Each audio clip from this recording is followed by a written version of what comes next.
கர்த்தருடைய பரிசுத்த நாமத்துக்கு ஸ்தோத்திரம். நம்ம பிள்ளைகளுக்கு எப்பவுமே அட்வைஸ் பண்ணிட்டே இருப்போம் இல்லையா? "இத செய்யாத, அது செய்யாத, இது நல்லதில்ல. நீ இப்படி போனா நீ விழுந்துருவ. இது வந்து தேவனுக்கு பிடிக்காது, கடவுளுக்கு பிடிக்காதுன்னு" சொல்லி நம்ம நெறைய காரியங்கள் சொல்லிட்டே இருப்போம். அது அந்த பிள்ளைகளுக்கு என்ன ஆகும்னா, நம்ம மேல ஒரு கோபம் வந்துரும். என்னடா எப்ப பார்த்தாலும் அப்பா, அம்மா வந்து அத செய்யாத, இத செய்யாதன்னு அட்வைஸ் பண்ணிட்டே இருக்காங்களே! வாய தொறந்தாலே அட்வைஸா இருக்கேன்னு சொல்லி நம்ம பிள்ளைகள் வந்து நெறைய நேரம் புலம்புறத நம்ம கேட்டுருப்போம். "கொஞ்சம் பேசாம இருங்கம்மா.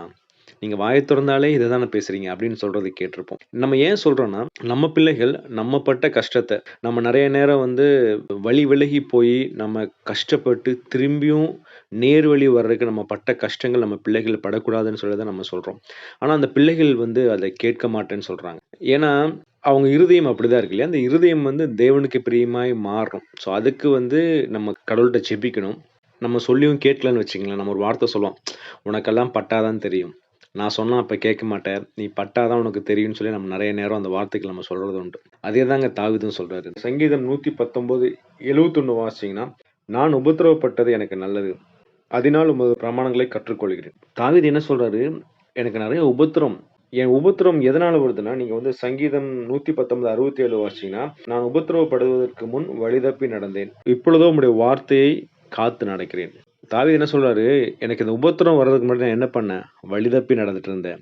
இந்த உபத்திரம் வந்ததுக்கப்புறம் என்ன ஆச்சுன்னா, உம்முடைய கட்டளைகளையும், கற்பனைகளையும் நான் கைக்கொண்டேன். அப்படின்னு சொல்லி தாவீது சொல்றார். நம்முடைய வாழ்க்கையில அப்படிதான். நெறைய உபத்திரவத்துக்கு மத்தியில போயிருவோம்.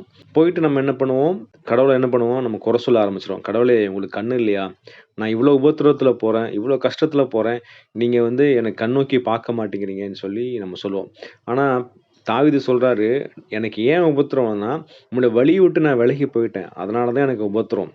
அந்த உபத்திரம் வந்ததுக்கப்புறம் நான் என்ன பண்றேன்னா, உம்முடைய வழிகள நான் கற்றுக்கொள்றேன்." நம்ம பிள்ளைகளுக்கு அடிக்கடி நம்ம அத தான் சொல்றோம். இல்ல "நீ பட்டா தான் உனக்கு புரியும், பட்டா தான் புரியும்." அத தான் தாவீதும் சொல்றாரு. தன் வாழ்க்கையில பட்டு அவர் திருந்தினார். மனுஷங்கள வந்து நம்ம 3 விதமா பிரிக்கலாங்க. அதாவது ஒரு மனுஷன் எப்படின்னா, தன் வாழ்க்கையில தனக்கு வர உபத்திரவத்திலிருந்து ஒரு வாழ்க்கை பாடத்த கற்றுக்கொண்டு மறுபடியும் அந்த பாவத்துல விழாம இருப்பான். இன்னொரு மனுஷன் என்னன்னா, அடுத்தவங்க படுற உபத்திரவத்த பார்த்து, இந்த உபத்திரவத்துல ஏன் அவங்க விழுந்துட்டாங்கன்னு சொல்லி அவரா வந்து யோசிச்சு, கடவுள்கிட்ட கேட்டு, வசனத்த தியானிச்சு, அவர் என்ன பண்ணுவாரு, அந்த பாவத்துல விழாம இருப்பார். இவங்கள வந்து நம்ம வந்து அறிவாளின்னு சொல்லலாம். இன்னொரு மனுஷன், ஒரு முட்டாள் மனுஷன் இருக்கான். ஒரு உபத்திரவத்தின் பாதையில போவான். அந்த உபத்திரவத்தினால தான் இந்த பிரச்சனை வருதுன்னு தெரியாம, மறுபடியும் அதே பாவத்துல தான் இருந்துட்டு இருப்பான். ஸோ நம்ம இந்த 3 மனுஷர்ல எப்படி இருக்கிறோம்? நம்ம ஞானமுள்ளவர்களா இருக்கிறோமா? ஒரு சாதாரண மனுஷனா இருக்கோமா? முட்டாள் மனுஷனா இருக்கோமா? நெறைய நேரம் வந்து தேவன் நமக்கு வார்த்தைகள் கொடுத்து கொண்டே இருக்கார். நம்ம நெறைய வேதங்கள் வாசிக்கிறோம். வசனங்கள் தியானிக்கிறோம். சர்ச்சஸ்ல மெசேஜஸ் கேட்கிறோம். YouTubeல மெசேஜஸ் கேட்கிறோம். மெசேஜ் எல்லாம் கேட்டதுக்கு அப்புறமும், நம்ம வந்து வாழ்க்கை வந்து தேவனுக்கு பிரியமில்லாமல் இருக்குதா? இல்ல வந்து நம்ம தேவனுக்கு பிரியமாய் மாறிக்கொண்டிருக்கிறோமா? அதுதான் முக்கியம். நாம நெறைய நேரம் என்ன நெனைக்கிறோம்னா, இந்த வசனங்கள்லாம் எங்களுக்கு இல்ல. வேற யாருக்கோ சொல்றாங்க. அப்படின்னு சொல்லிட்டு நம்ம விட்டுறோம். சில பேர் என்ன பண்ணுவாங்க, ஒரு காதுல வாங்கி இன்னொரு காதுல விட்டுட்டு போயிருவாங்க. அதனால இன்னைக்கு அந்த வசனத்த கேட்கும்போது, எனக்கு வந்து அந்த உபத்திரவம் வர்றதுக்கு முன்னாடி நம்ம என்ன பண்ணிறணும்? வசனத்தை கேட்டு அதன்படி நடந்துறணும். அப்படி இல்லன்னா நம்ம உபத்திரவப்பட்டு தான் நம்ம திருந்துவோம். அதனால இன்னைக்கு நம்ம இஸ்ரவேல் மக்கள போல இல்லாம, இஸ்ரவேல் மக்கள் என்ன பண்ணாங்கன்னா, அவங்க வாழ்க்கையில நெறைய உபத்திரம். ஏன்னா ஒவ்வொரு டைம் கடவுள் சொல்லுவார், "நீ வந்து என்ன விட்டு வழி விலகி போறீங்க. நீங்க எனக்கு என் பின்னாடி வாங்கன்னு" சொல்லி அவர் என்ன பண்ணுவாரு, சொல்லிட்டே இருப்பாரு. கேட்கவே மாட்டாங்க. அப்ப கடவுள் என்ன பண்ணுவார், ஒரு உபத்திரவத்த அலோவ் பண்ணுவார். அப்ப மறுபடியும் என்ன பண்ணுவாங்க, "ஐய்யயோ! கடவுளே நாங்க பாவம் பண்ணிட்டோம். எங்கள மன்னிங்க கடவுளே" அப்படின்னு சொல்லிட்டு அவங்க மனம் கசந்து அழுது மன்னிப்பு கேட்பாங்க. கடவுள் உடனே என்ன பண்ணுவார், "சரி ஓகேப்பா" அப்படின்னு சொல்லிட்டு ஒரு நியாயாதிபதி அனுப்புவார். ஒரு 40 வருஷம் நல்லா இருப்பாங்க.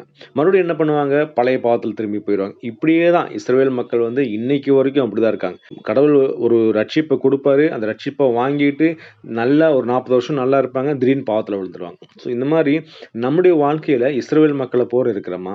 இல்ல தாவீதைப் போல கத்துக்கொண்ட கடவுளே, நான் மறுபடியும் பாவத்துல விழமாட்டேன்னு சொல்லி, நம்ம அந்த பாவத்துல விழாம இருக்கிறோமா?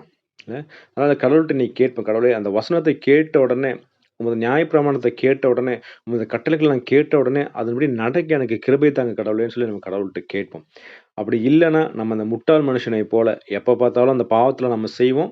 அந்த பாவத்தினால தான் இந்த உபத்திரவம் வந்ததுன்னு நமக்கு தெரியாம மறுபடியும் அந்த பாவத்துல செய்து, அந்த உபத்திரவத்திலேயே இருப்போம். கடைசியில நம்ம கடவுள குற்றம் சொல்லி, நம்ம கடவுள விட்டு வழி விலகி போயிருவோம். கடைசியில என்ன சொல்லுவோம்? "கடவுளே இல்லப்பா.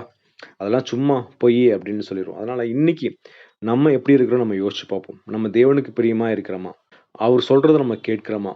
கடவுள்ட்ட அந்த ஆவியானவர கேட்போம். ஏன்னா, அவரு தான் உள்ள வந்து கிரியை செய்வார். நம்ம எவ்வளோதான் வசனம் கேட்டாலும், அது நம்ம தலையிலேயே இருந்துரும். அது நம்ம இருதயத்துக்கு போகணும்னா, ஆவியானவர் உள்ள வந்து அவரு கிரியை செய்யணும். அதனால ஆவியானவர் அபிஷேகத்த நம்ம டெய்லியும் கேட்போம். ஒவ்வொரு நாளும் அந்த அபிஷேகம் எனக்கு வேணும் கடவுளே! அப்பதான் நான் உங்கள விட்டு வழி விலக மாட்டேன்னு சொல்லி நம்ம கடவுள்ட்ட கேட்கும்போது, நம்முடைய வாஞ்சையை பார்த்து, அந்த இருதயத்தின் வாஞ்சையை பார்த்து கடவுள் அந்த ஆவியானவர் நமக்கு கொடுத்து, நம்ம ஒவ்வொரு நாளும் இயேசு கிறிஸ்துவுக்கு பின்னாடி போக கிருபை செய்வார். கர்த்தர் நம்மை ஆசீர்வதிப்பாராக. ஆமென்.